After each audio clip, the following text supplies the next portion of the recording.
फक्त मराठी।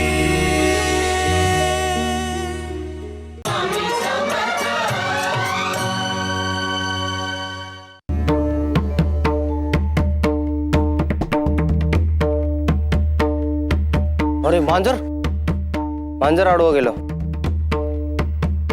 आता परत 5 पावलं मागं जावं लागणार। स्वामी स्वामी पाहिलात तो माणूस? काय खेळ चाललाय पहा। अहो चालता चालता मध्येच थांबला काय, मागे फिरला काय, समोरून मांजर काय आडवं गेलं, झालं धाबं दणाणलं याचं। बळे कशी रे ही माणसं? अरे मांजरासारख्या प्राण्याबद्दल ह्या असल्या अंधश्रद्धा मनात बाळगतात। काय तर म्हणे मांजर आडवं गेलं तर कार्यसिद्धीला जात नाही, आपण योजलेल्या कार्यात बाधा येते, म्हणून घाबरून काही पावलं मागे येतात, खोळेपणा चालू ठेवतात। मग एकाचं बघून दुसरा करतो, दुसऱ्याचं बघून तिसरा करतो, मनात कसल्या तरी अंधश्रद्धेचा कचरा बाळगतात। होय स्वामी, पण स्वामी आपण जिचं पालन निष्ठेने करतो ती श्रद्धा की अंधश्रद्धा हे कसं ओळखायचं? श्रद्धा आणि अंधश्रद्धा यात फरक कसा करायचा स्वामी? बाळ्या, संध्याकाळी सूर्य क्षितिजावर असताना पाहिलंयस का रे कधी? हो पाहिलंय स्वामी। तो क्षितिजावर असतो ही श्रद्धा। लोक म्हणतात की तो मावळला, ही अंधश्रद्धा। अरे सूर्य आपल्या जागेवरच असतो, तो कसा काय मावळणार? हा फरक आहे श्रद्धा आणि अंधश्रद्धा याच्यात। श्रद्धा ही डोळस असते, अंधश्रद्धेच्या नावातच आंधळेपणा आहे। श्रद्धा ही भोळी असते, वेडी असेल पण मूर्ख नसते। अंधश्रद्धा मूर्ख असते। स्वामी इतक्या मार्मिकपणे यातला फरक तुम्हीच सांगू शकता। बाळ्या, अरे तो चोळ्या आला नाही अजून। आमचा नैवेद्य नाही आणला त्यांनी अजून। आम्हाला कोण भूक लागली आहे? होय स्वामी, मी पाहून येतो।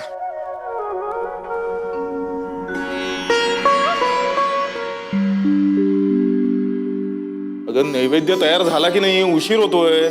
आले, हा घ्या झालंय।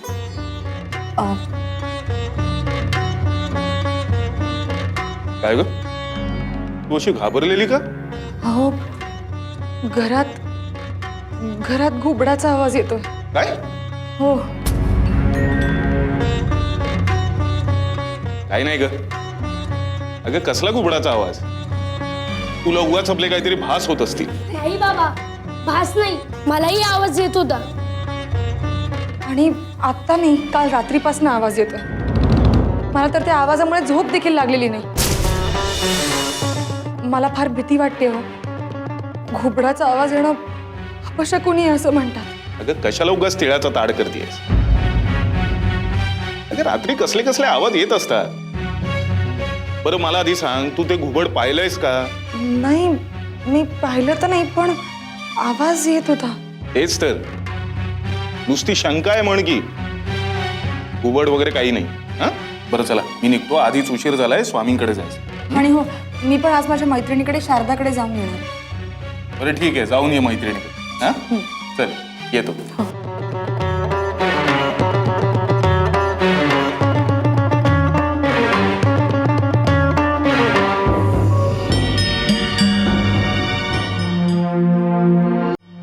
चोळप्पा, अहो तुमच्याचकडे यायला निघालो होतो। नैवेद्याची वाट पाहत आहेत स्वामी। आज जरा उशीरच झाला नाही? हो, त्या घुबडाच्या प्रकरणात उशीर झाला करा। घुबड? हो, बायको सांगत होती की घरात कोणा घुबडाचा आवाज येतोय म्हणून। दृष्टीस काही पडत नाही। घाबरली होती बिचारी, तिची समजूत काढण्यातच वेळ गेला। चालायचंच, होतात कधी कधी असे भास। बरं चला, आपण चालता चालता बोलूया, आधीच उशीर झाला।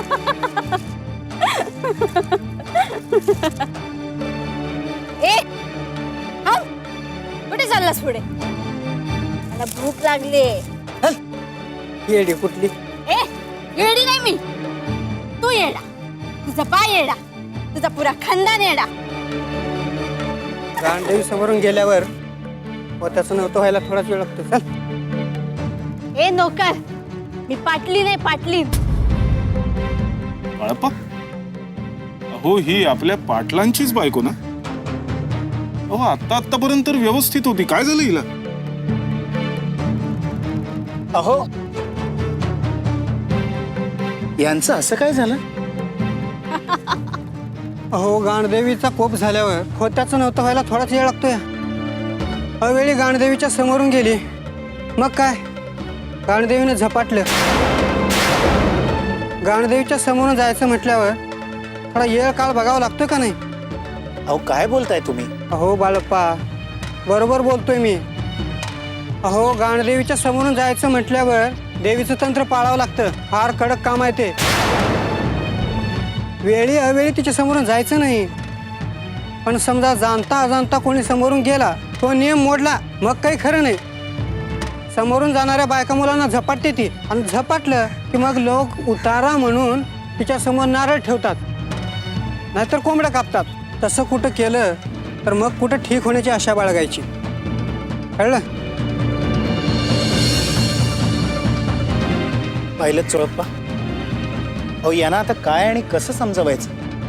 बरं सांगून तरी ते ऐकणार आहेत का? हा सर्व प्रकार आपल्याला स्वामींच्या कानावर घालायला पाहिजे. चला. काय रे माया, चोळ्याला बघायला म्हणून गेलास तो तूही तिकडचाच झालास.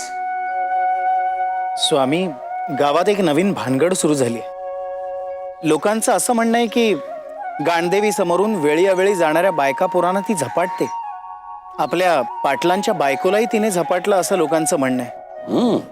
म्हणून ती असं वेड्यासारखं वागते. स्वामी, लोकांच्या मनात हा गैरसमज खूप झपाट्याने फोफावत चाललाय. कोणाच्या डोक्यातली कल्पना आहे कोणाच ठाऊक. तू काळजी करू नकोस, योग्य वेळी आम्ही त्याचा बंदोबस्त करू. काय रे चोळ्या, आज तुला घरून यायला उशीर का झाला? सगळं व्यवस्थित आहे ना घरी? होय स्वामी. मग हरकत नाही. ठेवतो नैवेद्य इकडे.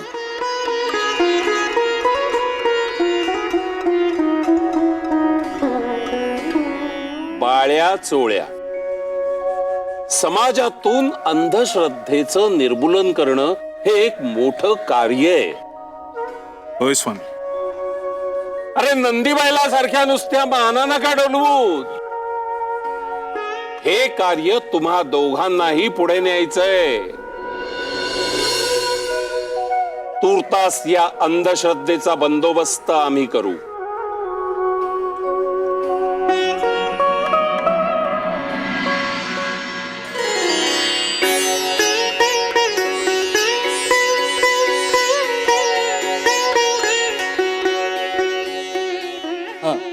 हे का तुमचं औषध? हे औषध घेतल्यावर मला मूल होईल ना? अहो 100%. हे औषध घेतलं की तुम्हाला मूल होणार. ही काळ्या दगडावरची रे. एक पथ्य पाळावं लागेल. अहो तुमच्या उपायातही पथ्य आहेच का? हो, पथ्याशिवाय काय होते होय? पथ्य असं आहे की काही झालं तरी मंत्रलेला धागा उतरवायचा नाही आणि सांगितलेलं मंत्रपाठन करायचं. सखू, ए सखू, जी बाईसाहेब. या दोघांसाठी काहीतरी खायला घेऊन ये. होय. आणि हो, हे वैद्यभाऊ आहेत ना, यांच्याकडून तपासून घे. तुझी आणि माझी समस्या एकच आहे ना? अगं, तुलाही बाळ होत नाहीये ना? अगं, हे वैद्यभाऊ आहेत ना, यांच्याकडे रामबाण औषध आहे. या औषधाने ना तुझ्या घरी नक्की पाळणं हलेल. हो बाई, मला या उपायांची काय बी गरज नाही. का ग? हो बाई, स्वामी आहेत माझ्या पाठीशी आणि ते समज ठीक करतात. अगं बाई, आमचाही विश्वास आहेच की स्वामींवर, पण इतरही प्रयत्न करायला काय हरकत आहे? हवं, पण स्वामी असताना कशाला दुसरं तिसरं उपाय शोधायचं? हवं, आपण तर सगळं स्वामींवर सोडलंय. बरं बाईसाहेब, स्वयंपाकघरातलं काम मी अर्धवट सोडल्या, मी येते. ज्याचं करावं भलं तो म्हणतो आपलंच खरं. अहो तुमच्या लक्षात आहे ना, आज माझी बहीण येते रेणुका. हो. नाही, तिला आणायला जायचंय ना. तिला गावातलं काहीच माहिती नाहीये. अगं लक्षात आहे माझ्या, तू नको काळजी करूस, मी घेऊन येतो तिला. शारदे, तुला काय हवंय ते कळत नाही का आम्हाला? भगवंत ज्याला जे द्यायचं ते त्याच्या पद्धतीने त्या त्यावेळी देत असतो. पण त्यासाठी माणसाचे प्रयत्न देवाभिमुख हवेत. परमेश्वरावर ठाम श्रद्धा हवी, आणि श्रद्धा उपासनेतून येते. उपासना डोळस भक्कम असायला हवी, याची जाणीव तुला करून द्यायचीये. त्यासाठी तुला काही परीक्षांना सामोरं जावं लागेल. त्या परीक्षांना सामोरं जा.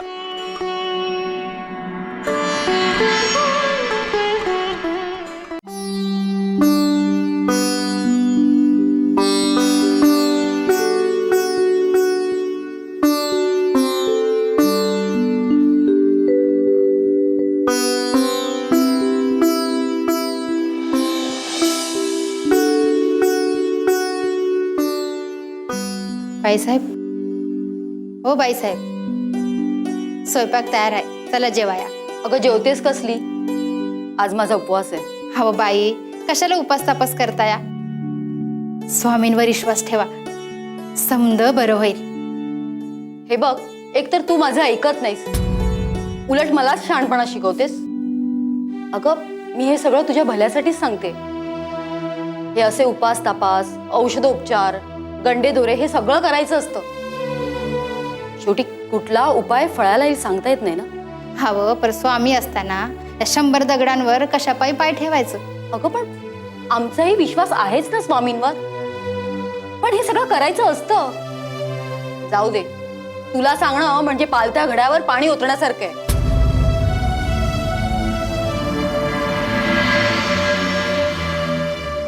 अगं बाई, तू कधी आलीस आणि तुला यायला एवढा उशीर का झाला? अगं तुला गांडदेवीबद्दल ठाऊक आहे ना, आणि आपल्या दोघींच्या घराच्या मध्ये नेमकं गांडदेवीचं स्थान आहे.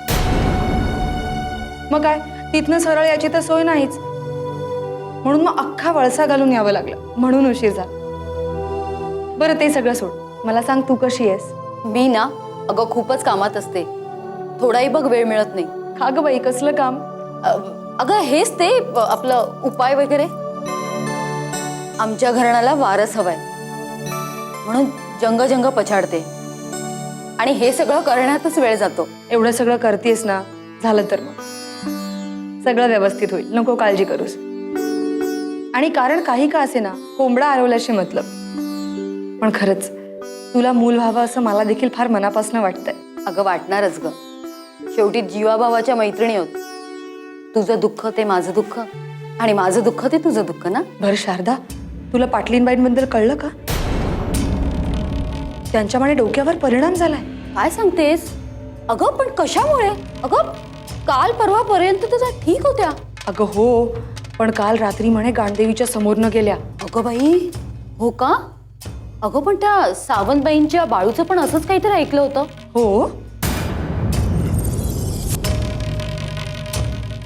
स्वामी, माझ्या मनात एक प्रश्न नेहमी पडतो. माणसांच्या मनात अंधश्रद्धा निर्माण कशी होते आणि ती इतक्या लवकर फोफावते कशी? बाळ्या, एखादी गोष्ट घडली की माणूस आपल्या मनाने त्याचा चुकीचा अर्थ लावतो. आपल्या तर्काच्या पलीकडची एखादी गोष्ट अमानवी समजून मोकळा होतो. इथे अंधश्रद्धेचा उगम होतो. आता ती अंधश्रद्धा फोफावते कशी? बाळ्या, मेंढरांचं कळप पाहिलंयस का कधी? त्यातलं एखादं मेंढरू एखाद्या दिशेने जायला लागलं की बाकीची सगळी मेंढरं त्याच्या पाठोपाठ कसलाही विचार न करता धावत सुटतात. अंधश्रद्धेच्या बाबतीत माणसांचंही असंच होतं. आता आम्हालाच धनगर होऊन या मेंढरांना योग्य दिशेला हाकत न्यावं लागणार.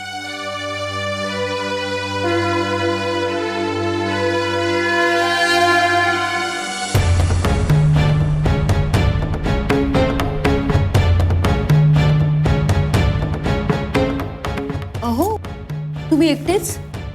रेणुका कुठे आहे? मला वाटतं तिची आणि माझी चुकामुक झाली असावी. ती मला भेटलीच नाही. तुम्ही कुठे गेला होतात? गावाच्या वेशीपाशीच येणार होती ना ती. मी तिथेच गेलो होतो. आजूबाजूचा सर्व परिसर पालथा घातला. ती कुठेच नव्हती. अहो अहो तिला इथलं काहीच माहिती नाहीये. ती गेली कुठे? मला वाटतं ती वेगळ्या बाजूला गांधीवीच्या तर रस्त्याला नाही ना गेली.